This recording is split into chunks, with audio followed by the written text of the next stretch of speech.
PR news కు స్వాగతం.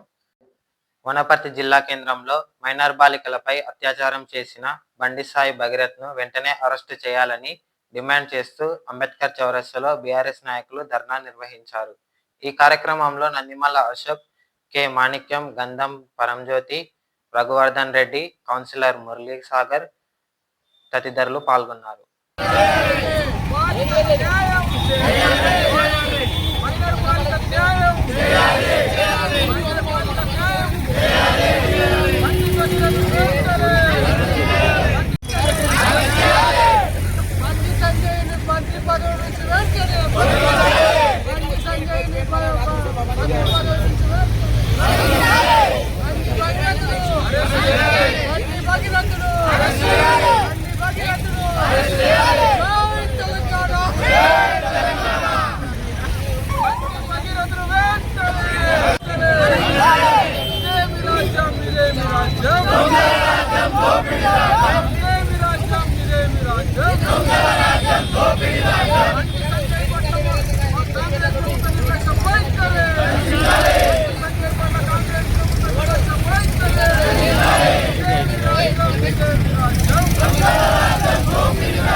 కేంద్ర రక్షణ శాఖ మంత్రి, సహాయ శాఖ మంత్రి బండి సంజయ్ గారి కుమారుడు సాయి భగీరథ్ గారు మరి 17 ఏళ్ల బాలికపై అత్యాచారం చేసి ఇప్పటికీ దాదాపు 50 గంటలు దాటుతున్నా కూడా పోక్స్ చట్టం కింద కేసు నమోదు చేసినా మరి ఇంతవరకు కూడా ఆయనను అరెస్ట్ చేయకుండా, పోలీసులు అదుపులోకి తీసుకోకుండా మరి రాజకీయ రణరంగంలో పోలీసులు వాళ్ళ తాబేదారులుగా పనిచేస్తున్నారు. ఇక్కడ తెలంగాణలో న్యాయం చట్టం ఉందా లేకపోతే అధికార దాహం ఉందా అనేది తేల్చుకోవాల్సిన అవసరం ఉంది.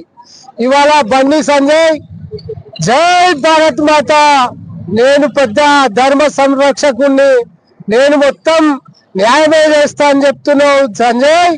మరి నీ కొడుకు చేసిన ఈ ధర్మం ఎవరు గుర్తుపట్టాలని చెప్పి సందర్భంగా తెలంగాణ ప్రజలందరూ కూడా నీ వైపే చూస్తున్నారు. నీకేమాత్రం సిగ్గు, శరం, లజ్జ, రక్తం, చీము రక్తం ఉంటే వెంటనే నీ మంత్రి పదవికి రాజీనామా చేసి నీ కొడుకును సరెండర్ చేయాలి. ఇవాళ నువ్వు మాట్లాడినావు నిన్ననే నమ్మొద్దండి అని చెప్తే ఏ ఆడబిడ్డ కూడా నా మీద అత్యాచారం జరిగిందని చెప్పి పోలీస్ స్టేషన్కి వెళ్ళదు. ఈ హిందూ ధర్మం ప్రకారం హిందువుగా పుట్టిన ఏ అమ్మాయి కూడా తన మీద అత్యాచారం జరిగిందని చెప్పి చట్టంకి కోర్టుకు వెళ్ళదు. కనుక ఇవాళ నీకు ధర్మం, న్యాయం, నువ్వు నిజంగా ధర్మం పక్షాన్నే ఉంటే, నువ్వు హిందూ ధర్మాన్ని కాపాడితే, నీతోనే సిగ్గు, శరం, లజ్జ ఏమన్నా ఉంటే వెంబడే రాజీనామా చేసి మాట్లాడి నీ కొడుకుని సరెండర్ చేయాలని బీఆర్ఎస్ పార్టీ డిమాండ్ చేస్తుంది. బిడ్డ, నువ్వు బండి సంజయ్ కాదు, బంగి సంజయ్. నీ కొడుకు ఒక రేపిస్టు. నువ్వు మొన్ననే ఒక గొప్ప మాట మాట్లాడినావు, ఎంత నీచమైన మాట మాట్లాడినావు. తెలంగాణ జాతిపిత కేసీఆర్ కొడుకైన కేటీఆర్ ని ఏం మాట్లాడినావు బిడ్డ నువ్వు. ఇవాళ నీవు ఏ రక్తంతోనా ఎవరికి కన్నావు వాడిని. వాడు ఇవాళ తెలంగాణ ఆడబిడ్డల మీద అత్యాచారం చేస్తున్నాడు. ఎవరైతే తెలంగాణ విద్యార్థి లోకం ఉందో దాడులు చేస్తున్నాడు. నీవు ఎట్లా కన్నావురా? నీ తండ్రికి నీవు ఉడితే ఈ కొడుకు నీకు ఎట్లా పుట్టిందో ఈ సమాజానికి చెప్పాలి. మొన్న అంత పెద్ద మనిషిని కేసీఆర్ ను పట్టుకొని నీవు నీ అయ్య కుట్టినట్లు ఉంటే అని మాట్లాడినావు బిడ్డ. నీకేమాత్రం నీకు డ్రగ్స్ కాదా, నువ్వు తంబాకు తిని నీకెక్కిన మత్తు నీ కొడుకుకెక్కి ఇవాళ మదంతో కొట్టుకొని ఆడపిల్లలని అత్యాచారం చేస్తున్నావు. మోడీ, నీవు ఈ రోజు మాట్లాడినావు, ఇవాళ కాంగ్రెస్ తోన కంట్రీ పొత్తు పెట్టుకున్నావు. నిన్న ఈ కాంగ్రెస్ నీవు ఇది ముస్లిం లీగ్ పార్టీ అన్నావు, మావోయిస్టు పార్టీ అన్నావు. మరి అలాంటి పార్టీకి ముఖ్యమంత్రిగా ఉన్న రేవంత్ రెడ్డికి ఫోన్ చేసి నా ఎంబర్రా నీ లక్ష్యం నెరవేరుతాయని చెప్పిన దుర్మార్గుడు నువ్వు, రాజకీయ వ్యభిచారివి నువ్వు. అని చెప్పి ఈ సందర్భంగా బీఆర్ఎస్ పార్టీ నిలదీస్తుంది. బిడ్డ, మీరు అనుకుంటున్నారు మీ అధికారం ఇంకా ఎందుకు ఎక్కువ రోజులు లేదు, ఇంకా 2 ఏళ్ళలో మీ ప్రభుత్వాలు పడిపోతాయి, ధర్మ సమాజాన్ని నిలబెట్టడానికి మరో కలికి అవతారం కేసీఆర్ గారు రాబోతున్నారు, మీ అందరూ అంతు చూస్తాం, మీ వ్యభిచార గృహాలను మీ మగాన్ని అంచి తప్పకుండా చేస్తాం. ఇప్పుడైనా బీఆర్ఎస్ పార్టీ డిమాండ్ చేస్తుంది, ఈ రాష్ట్ర డీజీపీ గారిని, ఈ రాష్ట్ర ముఖ్యమంత్రి గారిని సూటిగా ప్రశ్నిస్తున్నాం. ఇవాళ హోం మంత్రిగా ఉన్నావు, మరి ముఖ్యమంత్రిగా ఉన్నారు రేవంత్ రెడ్డి, నీకు ఈ బండి సంజయ్తో లోపాయికారి ఒప్పందం ఉందా? నీవు చట్టాన్ని న్యాయాన్ని కాపాడవలసిన హోం మంత్రి ముఖ్యమంత్రి అయి ఉండి ఇవాళ ఒక బాలికపై అత్యాచారం జరిగి కేసు అయితే మళ్ళీ ఉల్టా ఆమె మీదనే కేసులు పెడుతున్నారు తప్ప నిందితుడిని అరెస్టు చేస్తలేరు. కనుక ఈ రాష్ట్ర ముఖ్యమంత్రి రేవంత్ రెడ్డి బీజేపీతో అక్రమ సంబంధం ఉందనడానికి ఇది నిదర్శనం. కనుక రాష్ట్ర ప్రజలందరూ కూడా మీరు వెంటనే సాయి భగీరథను అరెస్టు చేయకపోతే రాష్ట్రం మొత్తం కూడా అగ్నిగుండం చేస్తామని చెప్పి బీఆర్ఎస్ తరఫున మీ అందరినీ కూడా హెచ్చరిస్తున్నాం. ఇవాళ సాక్షాత్తు కేంద్ర మంత్రి బండి సంజయ్ గారి కుమారుడు బండి భగీరథ, గతంలో అతని మీద అనేక కేసులు నమోదైనప్పటికీ ప్రభుత్వ నిర్లక్ష్యం వల్ల ఈరోజు బండి భగీరథ ఒక మైనర్ బాలిక పైన అత్యాచారం చేస్తే ఈరోజు పోక్సో చట్టంలో ఉన్నటువంటి ఒక పోక్సో చట్టం ప్రకారం కేసు నమోదు చేస్తే ఇవాళ ఇప్పటి వరకు కూడా అరెస్ట్ చేయకపోవడం శోచనీయమని సందర్భంగా మనం చేస్తా ఉన్నాం. ఇవాళ రాష్ట్రంలో సామాన్య ప్రజలకు ఒక న్యాయం, ఇవాళ మంత్రి వాళ్ళ కుమారులకు ఒక న్యాయం అని మేము ప్రశ్నిస్తా ఉన్నాం. వెంటనే బండి భగీరథను అరెస్ట్ చేయాలని సందర్భంగా కోరుతూ ఖచ్చితంగా వెంటనే బండి సంజయ్ గారిని కూడా మంత్రివర్గం నుంచి బర్తరఫ్ చేయాలని బీఆర్ఎస్ పార్టీ తరఫున డిమాండ్ చేస్తా ఉన్నాం. ఈ రోజు ధర్నా కార్యక్రమం చేసినటువంటి జిల్లా పార్టీ అధ్యక్షులు, అదేవిధంగా మండల పార్టీ అధ్యక్షులు మాణిక్యం గారు, అదేవిధంగా విద్యార్థి నాయకులు హేమంత్ ముదిరాజు గారు, కౌన్సిలర్లు మురళీసాగర్ గారు, అదేవిధంగా శ్రీకర్ గౌడ్ గారు, పట్టణ ప్రధాన కార్యదర్శి గంధం పరంజ్యోతి గారు, మహిళా నాయకురాలు కవిత నాయక్ గారు, అదేవిధంగా ఇక్కడ విచ్చేసినటువంటి మాజీ కౌన్సిలర్లు, అదేవిధంగా సింగిల్ విండో ప్రెసిడెంట్లు అందరు కూడా హృదయపూర్వక ధన్యవాదాలు తెలియజేస్తూ ఇప్పుడు జిల్లా పార్టీ అధ్యక్షులు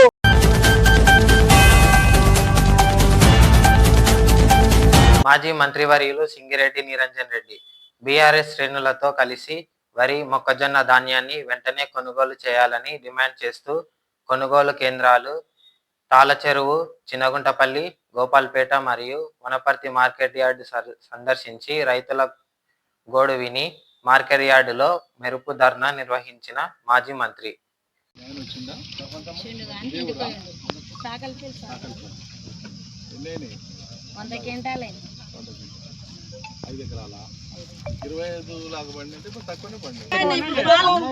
ఇప్పుడు మాకు లేదు సార్. ఏరే రైతు పొలం చేస్తే అప్పుడు ఓటీపీ చెప్తేస్తుంది. అప్పుడు మా కౌలు చేసినామంటే పత్రాలు ఇచ్చి దానిలోనే మా అకౌంట్లోనే ఇస్తుంది. ఇప్పుడు వాళ్ళ అకౌంట్లో వేయాలి. వాడు ఏడ ఉన్న తోలుక రావాలి. ఆ రైతు ఏడ ఉన్నాడు, ఆ పట్టదారు ఏడ ఉన్నాడు, ఆయన దోలుక రావాలి. ఇక్కడ ఏలు పెట్టేయాలి. ఆయన వస్తలేడు డిమాండ్, మళ్ళీ ఆయనకు కోటర్లు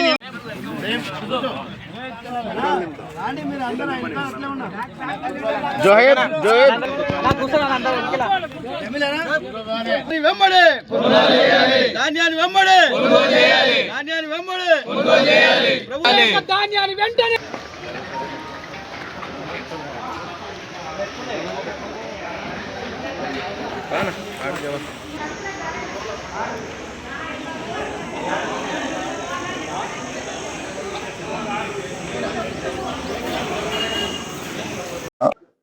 ఎక్కడ చూసినా, ఏ మార్కెట్లో, వ్యవసాయ మార్కెట్లో చూసినా, ఎక్కడ ఏ కొనుగోలు కేంద్రం దగ్గర చూసినా అన్నదాతల అగచాట్లే కనిపిస్తున్నాయి.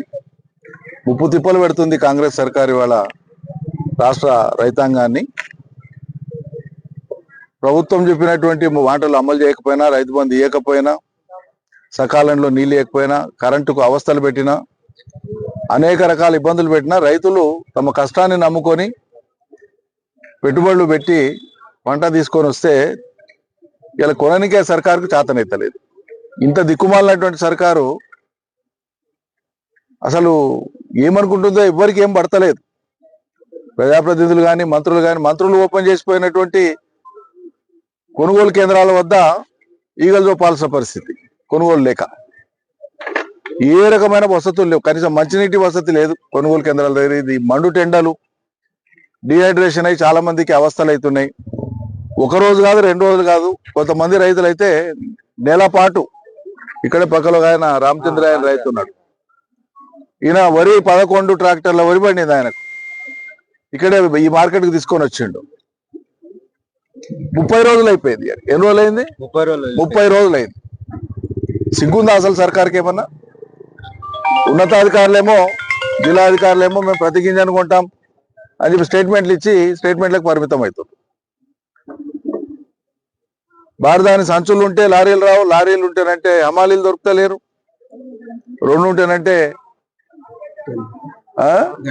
గని బ్యాగులు లేవని దానికోసం ఆపుతుండ్రు. ఎండాకాలం అని చెప్పి హమాలీలు సంఖ్యాపరంగా తగ్గిపోతున్నారు. కారణం ఏంటంటే ఎండలకు సుస్తులై కొంతమంది ఆగిపోతుండ్రు, జ్వరాలు వస్తున్నాయి, లేకుంటే డిహైడ్రేషన్ అవుతుంది, రకరకాల ఇబ్బందులు చెప్తుండ్రు. వీరికి తోడు అత్యంత దుర్మార్గంగా, చాలా నీచంగా రైతుల కష్టాన్ని దోచుకునేటువంటి విధంగా ఇలా తరుగు తీస్తుండ్రు. యాసంగిలో అసలు తరిగేది ఇవ్వకూడదు. కారణం ఏంటంటే ఒట్టిగా పొలాల మీదనే వరి ఎండిపోతుంది. మాయిశ్చర్ అనేటువంటిది ప్రోటీన్ కాదు, చాలా తక్కువ, 7, 8, 9 దాకుంటుంది. అంటే నూకైతుంది అసలు. ఇటువంటి పరిస్థితులలో కూడా తరుగు తీస్తున్నారు. ఎంత తీస్తున్నారు, ఎంత దుర్మార్గం, ఎంత అన్యాయం అంటే ఈ రైతులు చేసినటువంటి కష్టాన్ని జలగల్లాగా పీల్చి పిప్పి చేస్తున్నారు.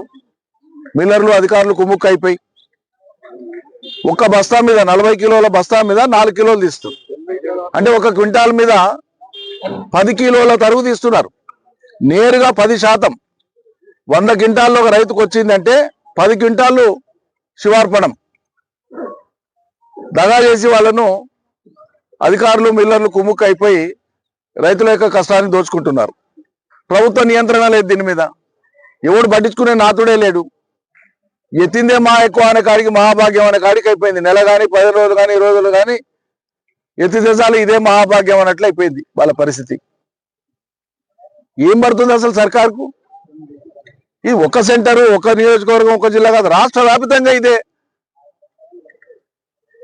యూరియా ఇంకే చేతగాక అసమర్థ సర్కారు రైతుల్ని లైన్లో నిలబెట్టింది. లైన్లో నిలబడ్డటువంటి రైతులు పడ్డాయి.